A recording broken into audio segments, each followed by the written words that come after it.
All right, let's jump right into this. Welcome to today's Explainer, where we're going to break down an absolute masterclass in digital evasion.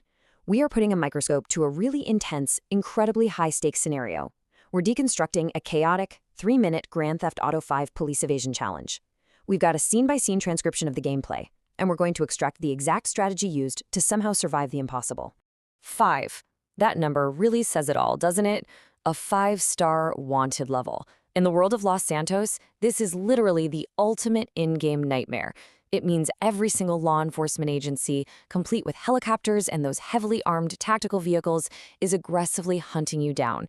The challenge here isn't just to drive fast, it's to survive a full 5-star police chase without getting busted. And, as the creator points out right at the start, pulling this off, it requires absolute perfection. So we're instantly plunged right into Franklin's mindset from the source footage. He's standing next to this slick red supercar, and the player notes, every second counts. One crash could end the challenge. That immediately establishes this razor-thin margin for error right from the jump. You just don't get second chances at 5 stars. You have to stay perfectly focused, and you absolutely have to keep your speed up. Let's break this rundown into its core tactical phases. Phase 1, surviving the urban jungle.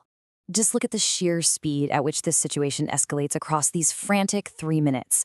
The chase officially begins at 10 seconds in. By the 1-minute mark, we're already dodging roadblocks. Barely 20 seconds after that, the chopper arrives. And by the 2-minute mark, the driving actually stops and the stealth phase begins. It's an incredibly condensed window of high-stress, split-second decision-making.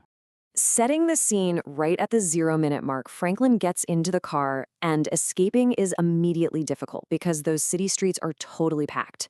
By the 25-second mark, boom, they're spotted. The wanted level spikes, and the chase is officially on. The player is forced right into high-speed traffic, weaving. It is this adrenaline-fueled dash where you're threading the needle between civilian cars and police cruisers, knowing you have absolutely zero margin for crashing. Just one mistake, and you're completely swarmed. Which brings us to the first major tactical hurdle right at the 1-minute mark, a police roadblock. Now, instead of panicking and slamming on the brakes, the player just announces, I'm not slowing down. They execute what they call a perfect drift, sliding their vehicle completely around the barricade and blasting right through it without losing a single ounce of that precious forward momentum. It's pretty incredible. That insane maneuver leads us straight into Phase 2, shifting to the wilderness. So let's compare these two environments for a second. In the city, you're dealing with crowded streets, heavy traffic, and sudden roadblocks, right? But out in the wilderness, you've got narrow mountain dirt paths, sheer drops, and crazy environmental hazards. This brings us right to the 120 mark where the supercar actually launches over a hill, and a police helicopter officially joins the pursuit overhead. Having eyes in the sky drastically raises the stakes. The player makes a life-or-death strategic pivot here. They actively choose to leave that urban gridlock behind and head straight for the super dangerous dirt roads up in the hills. And this quote perfectly captures the logic behind that crazy pivot.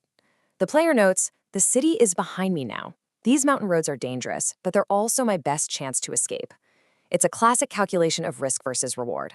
Think about how you apply risk assessment in your own gaming sessions. Sometimes the most dangerous path is actually the only one that breaks the game's search algorithm.